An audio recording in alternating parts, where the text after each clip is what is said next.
Alright, I think I got the smudge off the camera lens.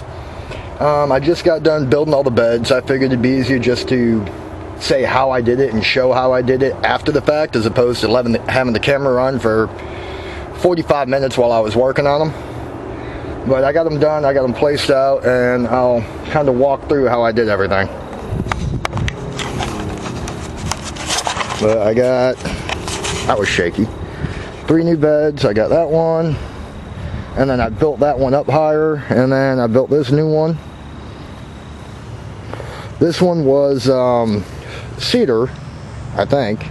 It was like a tongue and groove lock-in is what all the boards were, and they were deteriorating, so I just chopped 6 inches off either side and made it, 3x3. And that one I brought up, and that one I built fresh. But when I build them, I build everything with Torx screws, Starhead screws.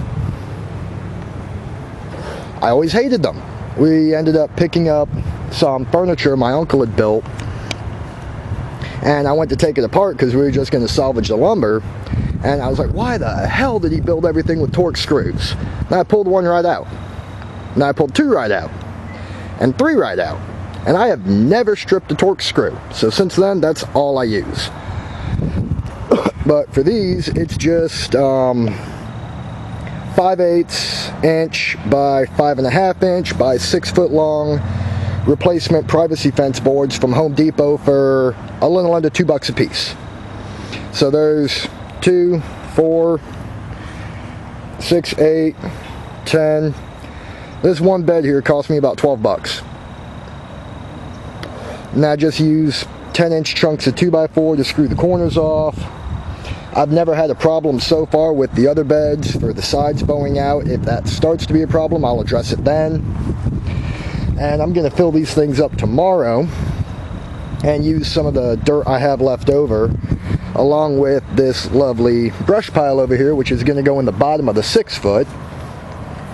But I was looking as I was moving some of these things, and this is one of the first beds that we ever did. I'll show that in a second.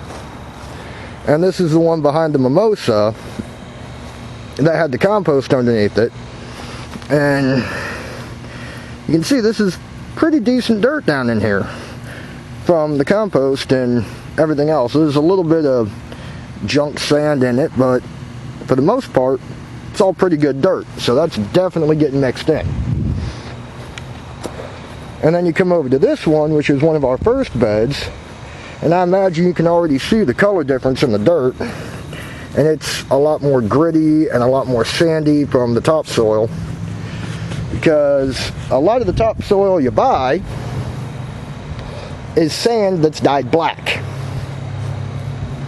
or has other things in it to make it look black until it washes away, and then you realize, oh, I paid this much money for a bag of sand. So that is probably going to get mixed in, just a lot thinner, maybe. But I have to go to my aunt and uncle's to pick up horse manure compost, which is what I use to fill mostly, probably 3/4 of the beds with. It's also why this bed, sank down a good that much. It was up to the brim when I filled it. And then I'll probably fill these tomorrow and then save the last one and set the tripod up and kind of record that a little bit as to how I fill them and why I do it the way I do. And then I'll get them set up and let them sit for a couple of days, and then get to planting sometime the middle of next week. But right now, I got the first green bean I planted last week coming up right there. You can barely see it. So hopefully the rest of them pop up. The seeds were a little old, so we'll see what happens. But yeah, I mean, these 3 beds took me 45 minutes to an hour to build. And I cut everything first. That was the first thing I did, and I just pulled my impact driver out and started screwing them off and carried them back here as I got them done. And they're pretty light, they're easy to move around, and they work pretty well. So that's how my Saturday has consisted so far, and Sunday will be a lot more fun. I get to play with a shovel. and y'all will see some of that too. But this I'm probably just going to scoop out and then put the horse manure in the bottom and then mix this back in. I've got more straw to mulch the tops with.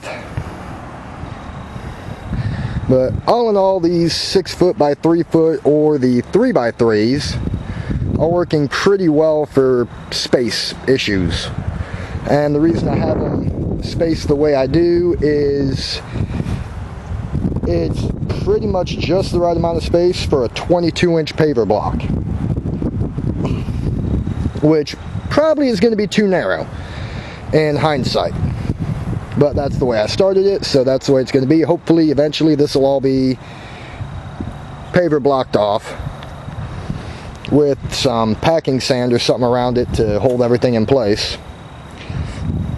But I did promise a video on the beds, so here's the video on the beds, and I'll get them filled up tomorrow and show you all that part, and hopefully I'm giving people ideas for their backyard gardens. Thanks.